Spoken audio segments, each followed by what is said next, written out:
Hello viewers, मैं हूं फखर यूसुफजई और आप देख रहे हैं डिबेट विद फखर। आज की डिबेट में बात करेंगे पाकिस्तान में चलने वाली लॉन्ग मार्च की, जिसको तकरीबन 5 से 6 दिन हो चुके हैं। इमरान खान साहब लाहौर से निकले थे और अभी गुजरांवाला के आसपास ही जा रहे हैं और वो कह रहे हैं कि मैं इस्लामाबाद जाकर इसका शायद एंड करूंगा या फिर आगे।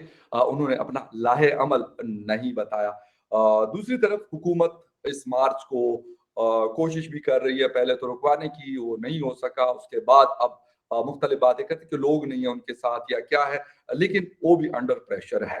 एस्टेब्लिशमेंट के ऊपर भी एक काफी प्रेशर इमरान खान साहब ने डाला हुआ है। वो हमारे फोर्सेस के जो आईएसआई है या बाकी एस्टेब्लिशमेंट के लोग हैं, बाकायदा नाम लेके वो बात करें। मुझे नहीं पता कि ये किस कॉन्टेस्ट में और क्यों और कैसे करते हैं।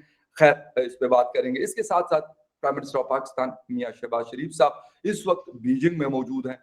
बहुत इंपॉर्टेंट विजिट है उनका, क्योंकि प्राइम मिनिस्टर बनने के बाद उनका ये पहला दौरा है। शी जिनपिंग साहब भी फॉर थर्ड टाइम प्रेसिडेंट बन चुके हैं चाइना के।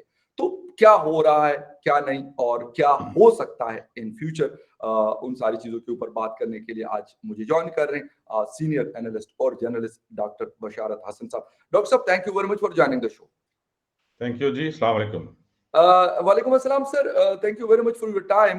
लेकिन सर, अगर बात कर लें थोड़ा सा लॉन्ग मार्च पे, एक अजीब किस्म की अफरा तफरी है, समझ नहीं आ रही। डीजीआईएसआई और डीजीआईएसपीआर की प्रेस कॉन्फ्रेंस भी हमने देखी, जो गालिबन यही कहा जा रहा है कि शायद ये पाकिस्तान की हिस्ट्री में, जो थोड़ी सी 75 साल हिस्ट्री है, पहली दफा हुआ है कि डीजीआईएसआई आके मीडिया के सामने बैठे हैं।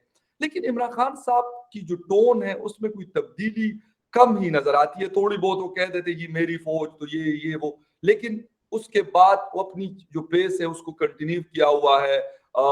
इंडियन मीडिया के हवाले से भी बात हो रही है, मेजर गौरव आर्य साहब के हवाले से भी बहुत बातें हो रही है, बल्कि खबरें चल रही है।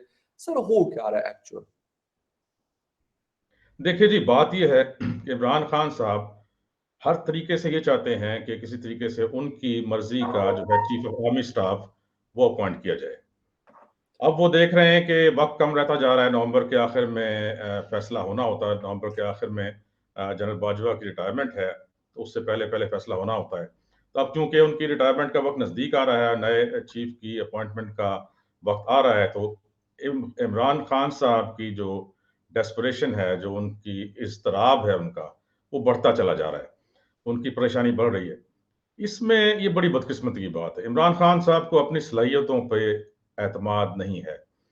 वो ये समझते हैं कि जिस तरीके से पहले वो इक़्तिदार में आए थे, अभी भी वो बगैर आर्मी की बैसाखी के वो इक़्तिदार में नहीं आ सकते, और ना इक़्तिदार में आने के बाद बरकरार रह सकते हैं। इक़्तिदार में आना एक चीज़ होती है, फिर उसको बरकरार रखना दूसरी चीज़ होती है। इस वजह से उनकी सारी की सारी सियासत का जो महवर है इस वक्त, वो ये है कि अपनी मर्जी का मैं किसी तरीके से आर्मी चीफ अपॉइंट करवाऊं।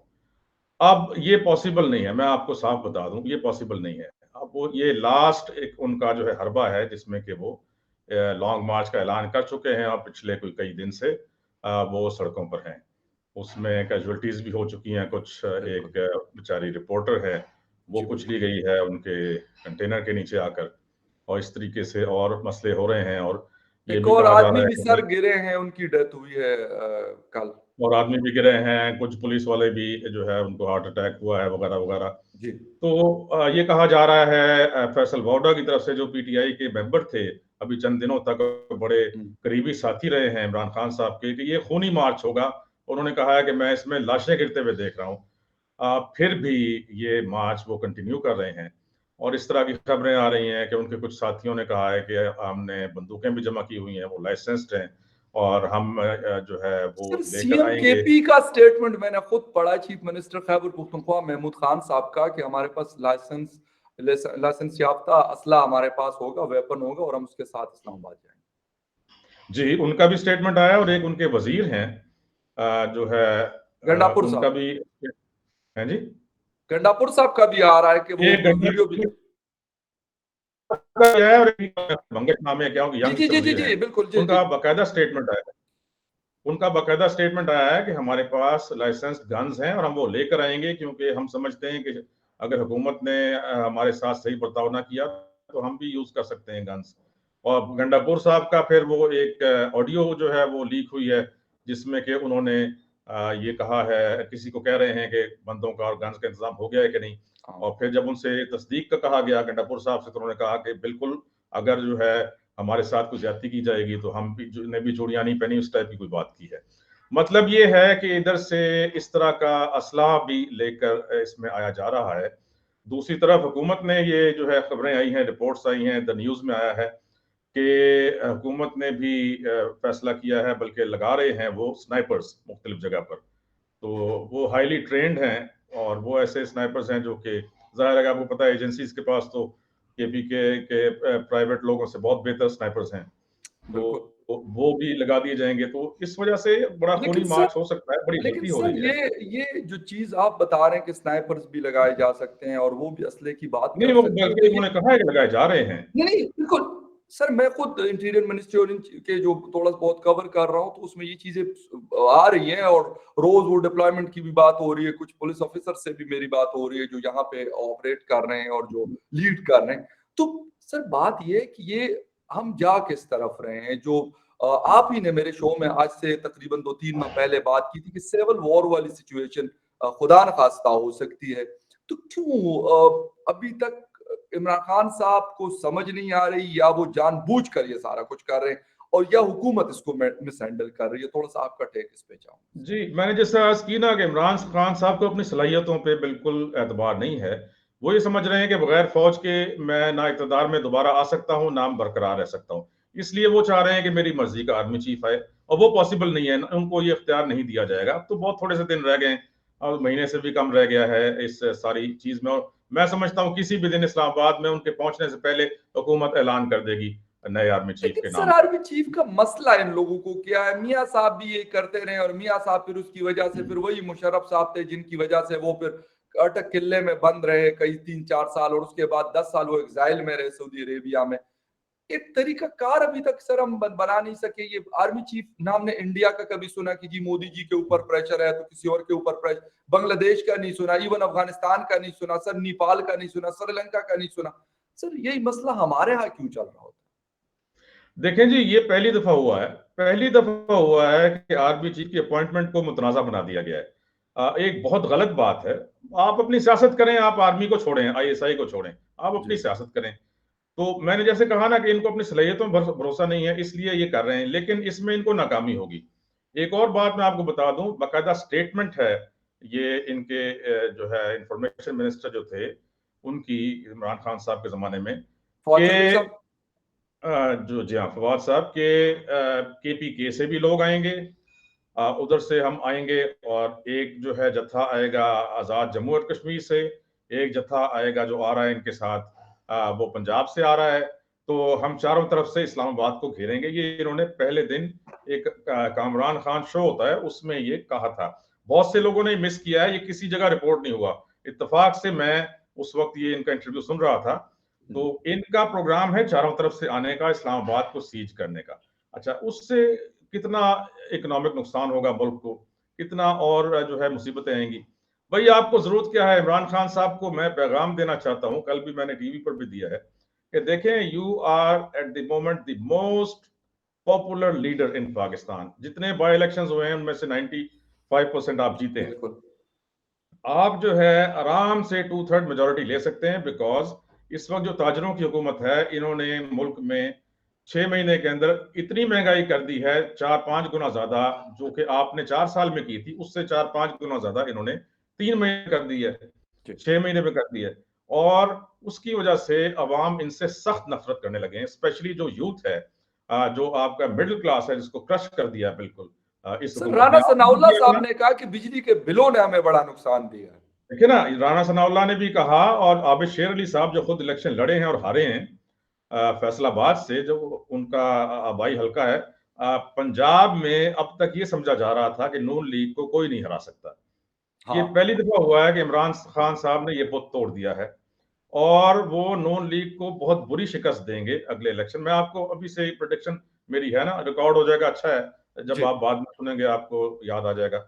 जी जी। ये बुरी तरह शिकस्त देंगे, 2/3 मेजोरिटी लेंगे। इनको पैगाम ये दिया गया है, भिजवाया गया है हमारे जैसे दोस्तों की तरफ से, कि आप बजाय इस लॉन्ग मार्च में अपना वक्त जाया करने के, और मुल्क को भी जो है मफलूज करने के, इस्लामाबाद को सीज करने के, आप इस वक्त फौरन चले जाएं सिंध। सिंध में सैलाब आया हुआ है, बलूचिस्तान में सैलाब आया हुआ है। सिंध लेकिन के नहीं लोग जो हैं उनको जाकर आप उनकी हेल्प करें, सर, उनके जो है ना रिहेबिलिटेशन का काम करें। अभी भी पानी लेकिन वहां खड़ा हुआ है, उनके मकानों के बनाने की बात करें, उनके जो है इलाज की बात करें, उनको खाने पीने की चीजें दें। उनको रोज जो जलसे आप पंजाब में करके अपना वक्त जाया कर रहे हैं, जो जुलूस निकाल कर आप वक्त जाया कर रहे हैं, जो लॉन्ग मार्च का आप कह रहे हैं, कुछ आपको हासिल नहीं होना। आप फौरन सिंध चले जाएं, ये वक्त वहां गुजारें। और इस वक्त हुकूमत प्रेशर में आई हुई है, इसके साथ लेकिन मुज़ाकरात आर्मी चीफ की अपॉइंटमेंट में नहीं करें, क्योंकि वो आपसे कभी मुज़ाकरात नहीं करेगी। वो अपॉइंट जो होना है वही होगा। लेकिन लेकिन आप जाके ना, एक सेकंड मैं जी मुकम्मल जी करूं कि जी जी आप जाकर फौरन सिंध में, सिंध के जो रूरल सिंध है उसकी आबादी के साथ रोजाना जुलूस जलसे करें, वो हम्म, आपके साथ हो जाएगी। क्योंकि वहां के जो वडेरे हैं उन्होंने इन सैलाबों में हरगिज कोई किसी किस्म की अपनी रियाया की मदद नहीं एग्रीड की, उनसे एग्रीड नफरत एग्रीड करने लगे। सर और ये इस तरीके से पंजाब तो आप विन कर चुके हैं, मैं आपको बता दूं, केपी के आप विन कर चुके हैं। अब आपने, और जो आजाद कश्मीर है वो भी आपका है, आपने सिर्फ रूरल सिंध को काबू करना है। और अर्बन सिंध भी, वो तो बेवकूफ लोग होते हैं वहां के, वो तो हर जो है पार्टी के साथ हो जाते हैं। लेकिन रूरल सिंध के बहुत जो लोग हैं ना, उनको आपने अपने साथ करना है। लेकिन सर बात और यह कि इमरान खान साहब का जो मसला है शायद वो ये है नहीं, और इमरान खान साहब को सर ये भी पता है कि अगर फ्री एंड फेयर इलेक्शन होते हैं तो फिर शायद उनके लिए मसाइल बढ़ सकते हैं। ये इमरान खान साहब बगैर मकसद और मतलब के कोई चीज नहीं करते। ये सर हमें चीज शायद आप मुझसे एग्री ना करें, और बिल्कुल आप डिसएग्री कर सकते हैं, ये आपका राइट है। लेकिन मैं ये कहना चाह रहा हूं कि सर इमरान खान साहब हमेशा ये कोशिश करते रहे किसी और के कंधों पे सवार होके वो आए, और यही चीज अब एक दफा फिर वो डिमांड कर रहे हैं एस्टेब्लिशमेंट से। जो प्रेशर उन्होंने बिल्डअप किया हुआ है उसका मेन मकसद यही है कि वो कहें कि मुझे आप सारा कुछ ग्राउंड करके नवाज शरीफ को भी उड़ा दें। उड़ाने का मतलब ये कि साइड पे कर दें आसिफ अली जरदारी साहब को भी, मौलाना फजल रहमान साहब को भी, एम अल वली खान साहब को भी, और बीएनपी शेनपी जो भी है आप उनको साइड लाइन कर दे, और मुझे जो है शी जिनपिंग की तरह उसी तरह करे जिस तरह उस दिन उसने हु जनताओं के साथ किया और बंदों ने उठाकर उनको हॉल से बाहर निकाल दिया। इमरान खान साहब सर ये डिक्टेटरशिप चाहते हैं। देखिए, इमरान खान साहब की ये सबसे बड़ी गलती है। अगर उन्होंने मुज़ाकरात करने, हुकूमत प्रेशर में आई हुई है, नो डाउट, लेकिन मुज़ाकरात अगर करने हैं तो इस बात पर करें कि आपने इलेक्शन कब कराने हैं। इस वक्त सैलाब है, आप इजीली इस गवर्नमेंट को मार्च में इलेक्शन कराने के लिए तैयार कर सकते हैं इस वक्त। और इस पर फौज भी सपोर्ट करेगी इस डिसीजन को, और बाकी लोग भी सपोर्ट करेंगे। आप मार्च के लिए तैयारी करें, आप सिंध को अपने साथ करें, इतने अरसा सिंध में लगाएं। मार्च में you come back with 2/3 majority. ये अगर मेरी बात इन तक पहुंच जाती है, इसको मान लेते हैं, तो ये 2/3 मेजोरिटी के साथ आ जाते हैं। और ये अगर ज्यादा इसको पुश करते हैं लॉन्ग मार्च को कि अपनी मर्जी का आर्मी चीफ लगाएं, ये बहुत सख्त नुकसान उठाएंगे, मैं आपको बता रहा हूँ। सर और जो ये गालम गलोच कर रहे हैं जिस तरीके से, और एक एक का नाम लेके, पहले तो मिस्टर एक्स मिस्टर वाई और लेफ्ट राइट और ये वो करते थे, अब डायरेक्टली डायरेक्टली नाम ले रहे हैं। सर ये क्यों है? जिस तरह मैंने आपको स्टार्ट में बताया कि मेजर साहब जो है मेरे शोज में भी आ चुके हैं, और खैर आजकल काफी फेमस है पाकिस्तानी मीडिया में, उनका बहुत जिक्र हो रहा है। और वो कह रहे हैं कि भाई आप इमरान खान साहब की मदद करें क्योंकि इमरान खान साहब हमारी मदद कर रहे हैं पाकिस्तान में। सही बात है। बात यह है कि खान साहब एक खिलाड़ी थे, जी ठीक है, और जैसी इनकी जवानी गुजरी है हम सबको मालूम है। जी ये सियासतदान नहीं है, ये रवायती सियासतदान नहीं है ना, इन्होंने कुछ सीखा है सियासत से। जी तो बड़ी बेवकूफ़ी की ये बातें कर रहे हैं। देखें, फौज के साथ पंगा लेकर, ये पंजाबी का लफ्ज है, फौज के साथ पंगा लेकर ये कभी भी कामयाब नहीं होंगे। और कोई इनको जरूरत नहीं है इस हरकत की जो ये करने जा रहे हैं और ये कर रहे हैं। देखें, अपनी ही आर्मी और अपनी ही आईएसआई के बारे में अगर ये बात करेंगे तो ये दुश्मन को खुश करेंगे। और मैं आपको ये बता दूं, चाहे ये कुछ भी कर लें, हमारी जो कौम है वो अपनी फौज के साथ है। राइट। उससे कोई आप ये उसको मुखालिफ नहीं कर सकते। जो ये चंद बातें हैं, कल को दूसरे आर्मी चीफ आ जाएंगे, उसके बाद फिर सब लोग उनके साथ हो जाएंगे। ठीक है ना जी। राइट इनका तो राइट सिर्फ ये बाजवा साहब के साथ एक चल रहा है ना, जो बाजवा साहब ने इनकी आउट ऑफ द वे जाकर इनकी इलीगल चीजों में मदद करने से इनकार कर दिया है, तो उनके ये खिलाफ हो गए। लेकिन ये है कि बहुत गलत अगर पॉलिसी सर है। दूसरा आर्मी चीफ जो भी आते हैं और वो भी यही करते हैं, तो फिर इसका मतलब है वो भी इमरान खान साहब उनको यही अलकाबात से नवाजेंगे जिस तरीके से वो बाजवा साहब को। हालांकि बाजवा साहब से बहुत इख्तलाफ बहुत सारी चीजों पे हो सकता है, लेकिन एक चीज एज आर्मी चीफ अगर हम उनको देखते हैं तो शायद एक बेहतर परफॉर्म किया उस आदमी ने, और शायद मैं कहूंगा कि कोशिश भी थोड़ी बहुत की कि यार ये पॉलिटिकल इंटरफेरेंस कम हो जाए, और मेरे ख्याल फौज को अब शायद ये बात काम करना पड़ेगा इस चीज के ऊपर। पहले जो हुआ सो हुआ, गलत हुआ सही हुआ जैसे भी हुआ, लेकिन अब आइंदा जाकर उनको इससे बिल्कुल साइड लाइन लेनी पड़ेगी, अलग होना पड़ेगा। मैं तो यहाँ तक कहूंगा कि बाजवा साहब बहुत ही इन्होंने टॉलरेट किया है इन लोगों को। बहुत नरम आदमी हैं, बहुत हाँ नरम मिजाज आदमी हैं। अगर कोई जनरल जिया जैसा यहाँ जनरल होता तो इन लोगों को तो वो फांसियां दे चुका होता। ठीक है ना जी। ये तो बहुत ही नरम मिजाज आदमी है। इन्होंने नवाज शरीफ साहब की और मरियम नवाज साहिबा की जो है इस कदर बातें बर्दाश्त की हैं, मैं आपको बता रहा हूँ। और अब इमरान खान साहब की इतनी बातें बर्दाश्त करें, कोई और फौजी कभी सवाल ही पैदा नहीं होता कि चीफ ऑफ आर्मी स्टाफ वो इस तरह की बातें बर्दाश्त करे। ये तो बहुत ही एक नरम मिजाज आदमी है। फिर जो बाजवा डॉक्ट्रिन जिसे कहते हैं उसके तहत इन्होंने तमाम दुनिया के साथ अच्छे ताल्लुकात पाकिस्तान ने कायम करवाए हैं, और एक ऐसे आदमी हैं जो हर एक को साथ लेकर चलना चाहते हैं। ऐसे आदमी को इस तरीके से उसकी बेइज्जती करना, मैं समझता हूँ कि इससे ज्यादा खराब बात मुल्क के हक में नहीं हो सकती। अच्छा डॉक्टर साहब, एक चीज और है, और वो ये है कि प्राइम मिनिस्टर पाकिस्तान शहबाज शरीफ साहब बीजिंग में मौजूद हैं, दौरा कर रहे हैं। बहुत सारे मसले मसाइल हैं। सीपैक के हवाले से जब हम देखते हैं तो बहुत स्लो डाउन आया है, इंतहा का जिसे कहते हैं कि ऐसा लग रहा है कि जैसे शायद 95% से ज्यादा स्लो हुआ है। वो प्रोजेक्ट्स हमें नजर आ रहे हैं हर किस्म के, बहुत सारे गिले शिकवे चाइनीज की सिक्योरिटी के हवाले से प्रॉब्लम्स, और जो 27 अरब डॉलर उनका हमारी तरफ लोन है उस हवाले से भी रिशेड्यूलिंग की बात हो रही है।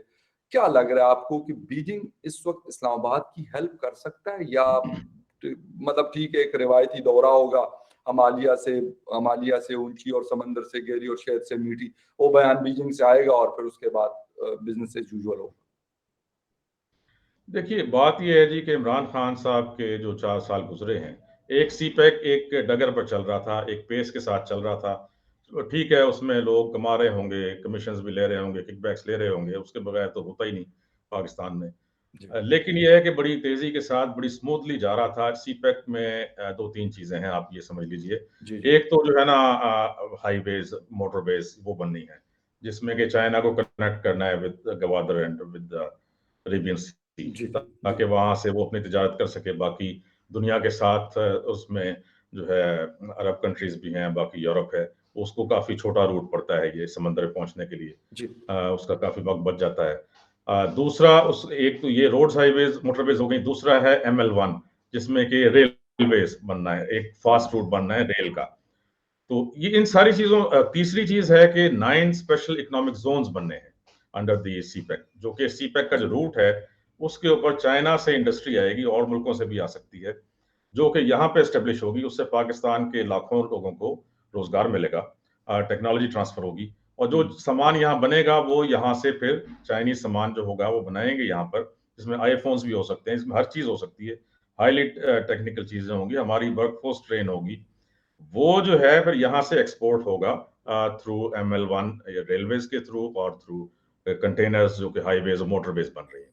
ये प्रोजेक्ट है सीपैक, ठीक है जी। और इसमें कुछ एनर्जी के प्रोजेक्ट्स भी हैं, जिसमें कि कोल पावर प्लांट्स हैं और विंड पावर प्लांट्स हैं वगैरह सोलर की वगैरह। 10,000 मेगावाट की बात हो रही है। वो तो आप डाल रहे हैं ना, वो सीपैक का हिस्सा नहीं है जी जी एक्चुअली। बिल्कुल। ये अब नया प्रोजेक्ट लेकर जा रहे हैं चाइना। सर्कुलर रेलवे को गालिबन अब इंक्लूड कर रहे हाँ, हैं ये ये लोग, अब ये कराची चीजें को। जो है ना, लेकिन एक्चुअल जो मैंने बताया ना वो है जी जी वो प्रोजेक्ट्स हैं जिसमें कि ML1 है, जिसमें कि हाईवेज मोटरवेज हैं, जी और सीपैक का रूट है इंडस्ट्रियल जोन है। चाइना से कनेक्ट कर रहे हैं अरेबियन सी से, और जो स्पेशल इकोनॉमिक जोन है, जी स्पेशल इकोनॉमिक जोन में से 3 जो हैं अब वो तकमील के नजदीक है। लेकिन 4 साल, पौने 4 साल जो इमरान खान साहब के थे, तो इनके साथ ऐसे लोग थे जो कि अमेरिका की तरफ ज्यादा टिल्ट था, जिनका मैं नाम नहीं लूंगा। उन्होंने ये किया कि अमेरिका के मेरे ख्याल है ईमा पर इसको जो है ना चाइना से के साथ जो था उसको स्लो करते गए। इतना स्लो कर दिया कि अब चाइनीज बेचारे जो है वो परेशान हो गए कि ये क्या हो रहा है। उसमें उन्होंने बहुत शिकायतें भी की, हमारे फौजी सरबराह से भी शिकायतें की, उनको वहां बिल्कुल। पे इनवाइट भी किया, उन्हें भी बताया। जी लेकिन ये है कि ये नहीं माने, इन्होंने उसको स्लो पेस पर रखा। इसलिए अब जो है ये हमारे जो मौजूदा वजीर आजम है ये दोबारा चाइना जा रहे हैं, और वहां जाकर उसको रिवाइव करने के लिए और साथ ही नए कुछ प्रोजेक्ट लेके जा रहे हैं, जैसे कि आपने सोलर का बताया, उसमें 10,000 मेगावाट्स का तो प्रोजेक्ट है, टोटल ये इन्वेस्टमेंट करवाना चाह रहे हैं, मेरे ख्याल 2 या 3,000 के वो चाइना से इन्वेस्ट कराना चाह रहे हैं, जी 2 या 3,000 मेगावाट्स जी जी के लिए। प्लस ये कि बाकी जो ML1 का मेजर प्रोजेक्ट है उसके लिए वहाँ जा रहे हैं बातचीत करने के लिए। और फिर जो ये स्पेशल इकोनॉमिक जोन्स में उनकी इन्वेस्टमेंट होनी है, उनके इंडस्ट्रियलिस्ट जो हैं उनके साथ इनकी मीटिंग्स होंगी। तो इस तरीके से ये अब रिवाइव करना चाह रहे हैं। और जहाँ तक चाइना की बात है जी, वो इतना बड़ा मुल्क है, उसके पास इतना पैसा है कि ओवरफ्लो कर रहा है पैसा, उन्होंने तो इन्वेस्ट करना ही करना है किसी जगह पर। अब ये हम लोग हैं, हमारी ये जो है कि काबिलियत कि हम जाके किस तरीके से वो जितना जल्दी हो सके लाएं। कल ये एक अमेरिकन की मैं किताब पढ़ रहा था, उसने कहा था कि पाकिस्तान की इंपॉर्टेंस क्यों है हमारे लिए। ये वो कहता है ये दुनिया का वाहिद मुल्क है जो कि चाइना के इतने करीब है, और चाइना आंखें बंद करके ये वहां इन्वेस्टमेंट भी करता है, फौजी उसमें भी और सिविल उसमें भी। राइट। डॉक्टर साहब, अच्छा सर, एक लास्ट तो क्वेश्चन। पाकिस्तान की ये इतनी बड़ी इंपॉर्टेंस है ना, और ये चाइना इसको जो हमें मिलिट्री टेक्नोलॉजी मिली है, देखें ना अमेरिका देता है, वो तो आपको बने बनाए प्रोडक्ट देता है, उसके स्पेयर पार्ट्स भी नहीं देता, उसके लिए भी मिन्नतें करवाता है। एक F-16 की डील हुई थी जिसमें कि पैसे भी ले लिए उसने, और उसके बाद तैयारी नहीं दी, पैसे लेकर भी नहीं दिए। वो तो जब यहाँ पे अफगानिस्तान में मरना शुरू हुआ, उसको हमारी जरूरत पड़ी, तब जाकर उसने वो जहाज दिए। लेकिन उस लेकिन वक्त सर, उसने कहा कि इसकी जगह आटा ले लो, आटा दे दिया F-16 की जगह। सर बिल्कुल वो गंदम वाली डील हम पढ़ते हैं उसके हवाले से, बिल्कुल। लेकिन सर एक चीज आपसे, एक आखिरी, एक तो ये कि अमेरिका मतलब पसंद नहीं करता कि हम चाइना की यानी बीजिंग के साथ जाके, सिर्फ बीजिंग के साथ जाके बैठे। एक चीज, एक पॉइंट तो ये है। द सेकंड थिंग इज, अगर हम ये बात करते हैं तो सर हिंदुस्तान के साथ उनका अभी एक नया एग्रीमेंट हुआ है, डिफेंस एग्रीमेंट हुआ है अमेरिका का, टू कंटेन चाइना। सर इस तरह की चीजें हम अफगानिस्तान में 2 दफा उनके हाथों बहुत अच्छे इस्तेमाल हुए, हमारा इस्तेमाल हुआ, 1980 हो या 2001-2 हो। लेकिन उसके बावजूद सर अगर हमारी जैसे कि प्रायोरिटीज ये नहीं है, तो इसमें मेरे ख्याल अमेरिका को ब्लेम करना गलत बनता है। इंडिया है, रशिया के नहीं, साथ भी बात कर ये रहा है है, जी अमेरिका के कि ये साथ भी कर रहा है, और सर चाइना के साथ भी बिजनेस कर रहा है। कोई अमेरिकन को जरूरत नहीं है कि आप $125 बिलियन का बिजनेस चाइना के साथ क्यों करते हैं।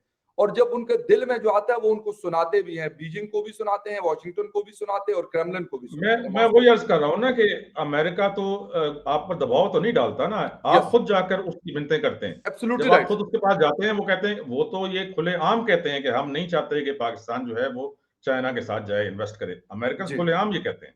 जी ठीक है जी। चाइना अब जो हमने जो नुकसान उठाया है ना अफगानिस्तान की 2 वार्स में, अमेरिका के लिए जो वार्स हमने लड़ी हैं, यही नुकसान इससे 10 गुना ज्यादा इंडिया उठाएगा उस एग्रीमेंट के तहत जो अभी आपने डिस्कस किया है। जी जी उसने जो अमेरिका के साथ मायदा किया है ना चाइना के साथ जो है लड़ने का, जी जी अमेरिका ने चाइना को कंटेन करना है। आपका क्या ख्याल है, वो तालिबान से लड़ा था 20 साल जो यहाँ बैठा हुआ था? तालिबान तो उसके एक दिन की मार नहीं थे। ये जो बातें करते हैं ना कि जी तालिबान ने उनको हरा दिया, वापस भेज दिया, इसमें कोई सदाकत है, कोई अकल की बात है? जी 40-50 हजार उनके लिए क्या एक दिन की बात है अमेरिका के लिए, अगर वो इनको चाहते तो। ये यहाँ बैठा हुआ था सिर्फ इसलिए कि उसने चाइना को कंटेन करना था, यहाँ बैठकर उसने चाइना को कंटेन करना था, और उसके वो ये चाहता था यहाँ पे एक अड्डा बना ले परमानेंट। लेकिन क्योंकि उसको ये महंगा पड़ रहा था और उसकी इकोनॉमी अब इस काबिल नहीं रही, तो जब ट्रंप आता है, ट्रंप खुद बिजनेसमैन था, उसने ये डिसाइड किया कि हम जहां जहां पर ये फौज पे इतना इन्वेस्ट कर रहे हैं, बेकार बेकार बिल्कुल इन्वेस्टमेंट, उसने कहा उसको वापस बुलाओ। उसने ये खत्म किया, वरना अभी तक यहाँ बैठे होते, अगर ये बाइडेन की हुकूमत आ जाती ना उस वक्त, जिस वक्त ट्रंप की आई थी, तो ये अफगानिस्तान में वही कुछ हो रहा होता जो अभी हो, जो 20 साल होता रहा है। जी। तो लेकिन ये है कि असल बात। और अब चाहे अब इंडिया वही काम कर रहा है जो अमेरिका अब इंडिया को यूज करेगा चाइना के अगेंस्ट। और लेकिन लेकिन सर चाइना आप जो अपनी है, बात, जी एक मिनट में बात मुकम्मल करूं, जी जी please China please. Is not Afghanistan. Taliban Taliban के पास तो बेचारों के कुछ भी नहीं था, सिंपल पुरानी बंदूकें थी। China is a nuclear power, और बहुत स्ट्रॉन्ग न्यूक्लियर पावर, प्लस अभी जो उनकी टेक्नोलॉजीज हैं जो उन्होंने डेवलप खुद कर ली हैं, इसमें चीजें हैं वो इतनी सोफिस्टिकेटेड अमेरिका की ईमा पर। तो मैं समझता हूं कि ये बहुत बड़ी गलती है, लेकिन ये है कि हम इंडियंस खुद अपना बेहतर समझते हैं। लेकिन सर ये बात आपकी सही है, यही सवाल मैंने बहुत सारे इंडियन दोस्तों से किया। जो आप क्वेश्चन उठा रहे हैं बिल्कुल आपका वैलिड क्वेश्चन है सर ये वाला। मैंने उनको कहा कि भाई हमने ये नुकसान उठाया, आप कहते हैं यही फर्क है हमारे और आपके अंदर कि हम उस तरीके से नहीं अमेरिका के यहाँ जाते। अमेरिका के साथ हम क्वाड का हिस्सा भी होते हैं, I2U2 में भी आते हैं और भी बहुत सारी चीजें करते हैं। लेकिन ये नहीं है कि अपनी फॉरेन पॉलिसी उनकी झोली में डाल के उनको कहें कि जैसे सरकार आपकी मर्जी हम उसी तरह करेंगे। और सर ये चीज हमने थ्रू आउट टाइम, अगर हम 75 ईयर्स को देख रहे पाकिस्तान और इंडिया के, तो इंडिया ने सर इसको बार बार साबित तो किया है, ये बात तो हमें माननी पड़ेगी। देखिए बात यह है, इस वक्त अमेरिका अपना इंटरेस्ट देखता है, हमेशा से वो अपना इंटरेस्ट देखता है, सर उसको सब यही इंडिया करते का हैं, इंटरेस्ट पाकिस्तान नहीं के है। अलावा सब अपना इंटरेस्ट देखते हैं सर, सिर्फ सब पाकिस्तान देखते हैं इंटरेस्ट ना, नहीं देखते। इंडिया बिल्कुल। इंडिया लेकिन इस वक्त अगर इंडिया चाइना के साथ जो है वो एक छोटा सा भी कोई वो करता है ना अमेरिका के कहने पर, तो उस नुकसान इंडिया का होता है और अमेरिका खुश होता है इस बात से। तो मैं नहीं समझता कि ये एक अच्छी पॉलिसी है। और फिर ये है कि इंडिया और चाइना नेबर्स हैं, इंडिया और पाकिस्तान नेबर्स हैं। एक हजारों मील दूर से ताकत आती है, वो आपको कहती है कि आप उसके साथ लड़ो, हम तुम्हें जो है हथियार देंगे, पैसे तुम दो। इंडिया से देखें, इंडिया का कितना बड़ा बजट जाता है डिफेंस में। अब तो वो ये कहते हैं ना कि ये पाकिस्तान के लिए हमें चाहिए नहीं, पाकिस्तान तो कोई चीज ही नहीं समझते। वो कहते हैं ये तो चाइना के लिए है, हालांकि पाकिस्तान ही असल पावर है, न्यूक्लियर पावर, जो कि जिसके अगेंस्ट वो सब कुछ बनाते हैं, लेकिन वो कहते हैं ये तो कोई चीज ही नहीं है, हम तो चाइना के खिलाफ अपने आप नहीं को जो है सर ना वो ये तैयार कर कहते रहे हैं। हैं कि वो तो कोई अगर चीज है चाइना भी, के तो कह खिलाफ रहे आप हैं हमने। तैयार अपने आप को कर सर रहे वो ये हैं, कहते हैं तो कि हमने पाकिस्तान के साथ कल लड़ना को नहीं फिर है। जो है ना आपको एक्चुअली यूज कर रहा है अमेरिका, इतना जो महंगा डिफेंस इक्विपमेंट है वो आपको बेच रहा है। ठीक है जी, आपके अवाम देखें, जीडीपी आप कितना ज्यादा आप दिखा देते हैं, लेकिन जो इस वक्त हंगर इंडेक्स देखें, वर्ल्ड हंगर इंडेक्स, उसमें इंडिया जो है सबसे ऊपर है। सबसे ज्यादा भूखे लोग इंडिया में होते हैं, गरीब उनका बहुत गरीब है, और उसके लिए ये कुछ भी नहीं कर रहे हैं। मिडिल क्लास उनकी काफी ऊपर चली गई है, बहुत ऊपर है। इंडिया पांचवी जो है इकोनॉमिक पावर बन गया है। बिल्कुल। ठीक है, उसने यूके लेकिन को भी पीछे छोड़ दिया है। लेकिन ये जो डिफेंस पे इतना बड़ा एक्सपेंडिचर है, जो कि वो चाइना के खिलाफ करता है, वो खुद कहते हैं कि पाकिस्तान के खिलाफ नहीं है, पाकिस्तान के खिलाफ नहीं है चाइना, तो इतना बड़ा एक्सपेंडिचर वो चाइना के खिलाफ कर रहा है, वो एक्चुअली सर अमेरिका एक का असलाह खरीद रहा है, एक अमेरिका एक के बात, भी काम कर रहा है। सर एक बात, हम आपको लगता है कि हिंदुस्तान अगर अमेरिका उसको कहे कि चाइना के ऊपर चढ़ दौड़ो तो वो चढ़ दौड़ेंगे? आपको लगता है कि ऐसा पॉसिबल है कि वो पराई की जंग, जिस तरह हमने मतलब गले का तोक हमारा अभी तक बना हुआ 50 सालों के बाद, तो आपको लगता है कि वो चाइना में ऐसी कोई गलती करेगा? मुझे तो मैं जाती ख्याल है मेरा, जो मैं एनालिसिस करता हूँ उनको, उनका जब हिस्ट्री को देखता हूँ, तो कभी उन्होंने किया नहीं और मुझे लगता भी नहीं कि वो ऐसा करेंगे। देखिए ना, अगर उसने ऐसा करना नहीं है तो वो क्यों बिलियंस और ट्रिलियंस ऑफ डॉलर जो है उसका असला अमेरिका से खरीद रहा है चाइना के खिलाफ? जी। देखिए ना, चाइना, मैं आपको पहले भी कह चुका हूं, चाइना कभी हमला नहीं करेगा इंडिया पर, क्योंकि चाइना के इकोनॉमिक इंटरेस्ट हैं इंडिया के साथ। ठीक है जी, इंडिया का सबसे बड़ा जो सबसे ज्यादा जो इंपोर्ट्स करता है वो चाइना से करता है इंडिया। बिल्कुल। इंडिया, चाइना कभी भी इंडिया के ऊपर हमला नहीं करेगा। जब वो नहीं करेगा हमला, तो फिर आप ट्रिलियंस ऑफ डॉलर्स क्यों खर्च करते हैं उस असले पे, चाइना जो आपने चाइना के खिलाफ जमा करना है? आपने भी वो कह कभी रहे हैं हमला सर नहीं हमने करना उसके सुपर ऊपर, पावर बनना है, वो कह रहे हैं हमने मिलिट्री आपने भी सुपर नहीं पावर करना ना। बनना है देखिए ना। ना, ना इंडिया ने हमला करना है चाइना के ऊपर कभी, जैसे आप खुद कह रहे हैं, ना चाइना ने कभी इंडिया के ऊपर हमला करना है।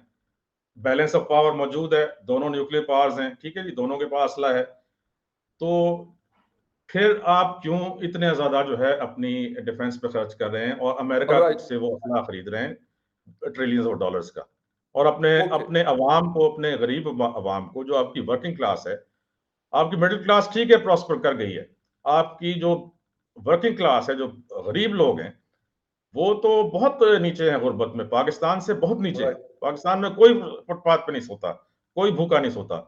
इंडिया में बहुत बुरा हाल है, कितने ही आप इसको छुपाएं।